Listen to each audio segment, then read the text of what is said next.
J'ai été moi-même victime de violences policières. Il y a un mélange de colère et de dépit en fait, et un peu de dégoût. Là, je pense que les collègues vont sérieusement lever le pied. Aujourd'hui, quand on a une couleur de peau qui n'est pas blanche, on est beaucoup plus contrôlé. Hello, welcome to a new edition. I'm Nadia Sharbi, and this week we're putting the focus on France's embattled police forces. Already strained relations with the public reached an all-time low in recent months after a spate of serious incidents of police brutality and racism, some of which were caught on camera. Simultaneously, the country's opposition, media, human rights groups, and even the UN were all up in arms over the government's attempts to pass a so-called global security law that would censor footage of police officers on duty. This is a means of protecting them from retaliation. It's all a far cry from the global outpouring of solidarity and gratitude witnessed just 5 years ago. 4 days after the Charlie Hebdo terror attacks, the French gathered to show gratitude to the country's police force. But these unprecedented scenes weren't to last. The relationship between the French and their police officers has always been complicated, with tensions stirred up by key incidents over recent years. In July 2016, Adama Traoré died in police custody. 6 months later, the alleged police rape of a black man named Théo caused public uproar. But it was with the Yellow Vest movement in 2018 that the gulf between citizens and police really began to widen, as the French came to know the LBD-40 rubber bullet launcher, the weapon which maimed the most protesters within the movement. It's not only violent thugs who come into contact with police, they're also normal men and women who simply come to protest and end up paying a high price for the crowd control policies we currently have in France. On the other side of the standoff, police forces sent to protests are often understaffed and overexposed. Here, officers are faced with hundreds of notoriously violent Black Bloc rioters. They also face harmful exposure on social networks. Some Facebook groups post the faces of police officers alongside insults and threats. They'd write, "We know where she lives, I'll come and wait for her." Sometimes I'd say to myself, what if they actually find me, if they recognize me? This policewoman was forced to relocate for her own safety. The year 2020 began with a new tragic scandal. Cédric Chauviat, a 42-year-old delivery man, died of asphyxia and a broken larynx after being held down by police. In the wake of this, Christophe Castaner, then Minister of the Interior, forbade the use of the chokehold. Police officers said it came as a terrible blow. They've asked that police no longer use the chokehold, so we won't. You know what the Interior Minister should do? He should come to the demonstrations on Saturday and try to arrest people. By the end of the year, excesses in violence had increased. Footage of the police beating an unarmed black music producer in his studio sparked public outcry, as did the controversial evacuation of migrants and the use of unwarranted foot spikes. The president then spoke out against the police, sparking anger amongst the forces. These days, when your skin color is not white, you're stopped much more often. There's anger, resentment and disgust. I think my colleagues are going to take their foot off the pedal. A widening gulf then, not just between the French police and the public, but also now the government. New Interior Minister Gérald Darmanin stands as their main remaining figure of support. As a result of these tensions, and despite being just a year away from the next presidential poll, authorities have launched a months-long consultation on how best to reform this highly sensitive sector.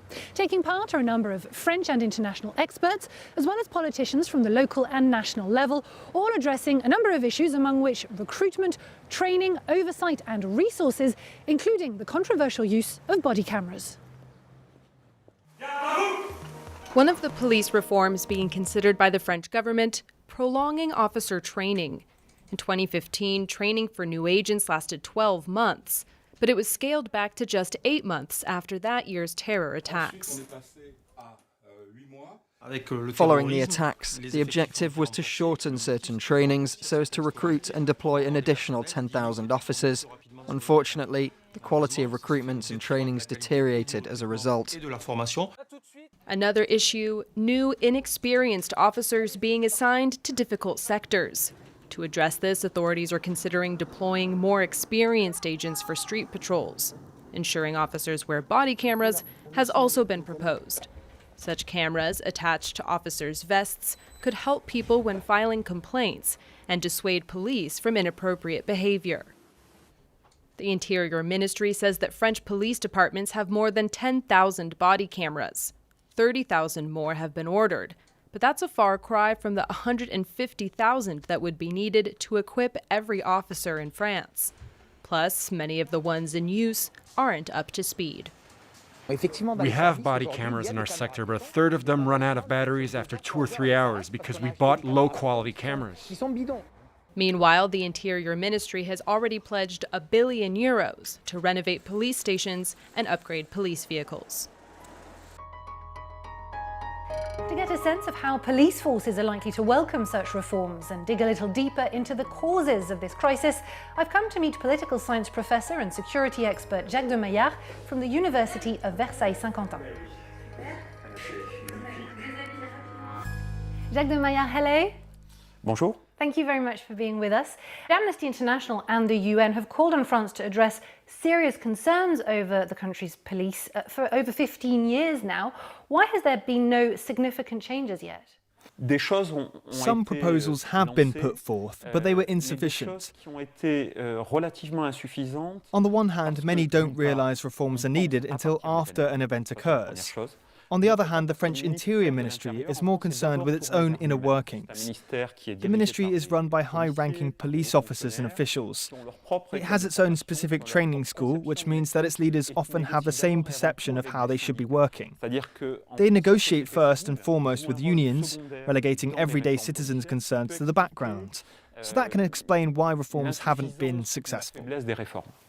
Well, going to the so-called global security law that I mentioned a little earlier, why did it spark such a backlash both domestically and internationally?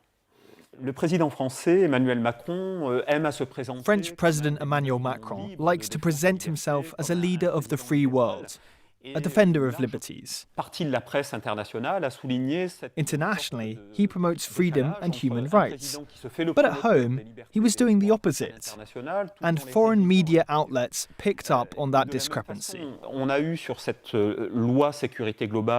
The global security law and the controversial article that would restrict the right to film police officers put Macron in a bind. He had to address the demands of police unions while considering citizens' rights. For some people, being able to film or take pictures of a tense situation is crucial.